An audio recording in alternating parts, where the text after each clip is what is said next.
ಹಾವಿನ ದ್ವೇಷ 12 ವರುಷ, ಹಾವಿನ ದ್ವೇಷ 12 ವರುಷ, ನನ್ನ ರೋಷ 100 ವರುಷ, ನನ್ನ ರೋಷ 100 ವರುಷ, ಹಾವಿನ ದ್ವೇಷ 12 ವರುಷ.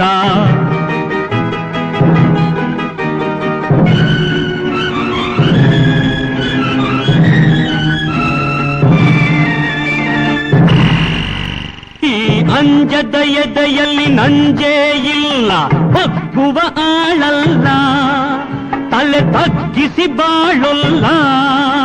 ಆ ಲಂಕೆಯ ಸುಟ್ಟ ಬೆಂಕಿ ಯಾವ ಕೇಡನು ಮಾಡಿಲ್ಲ, ಆದರೆ ಸೇಡನು ಬಿಡಲಿಲ್ಲ. ಅಭಿಮಾನವ ಬಿಡಲೊಲ್ಲೆ, ಅಪಮಾನವ ಸಹಿಸೊಲ್ಲೆ, ಅನ್ಯಾಯವ ಮಾಡೊಲ್ಲೆ. ಹಾವಿನ ದ್ವೇಷ 12 ವರುಷ.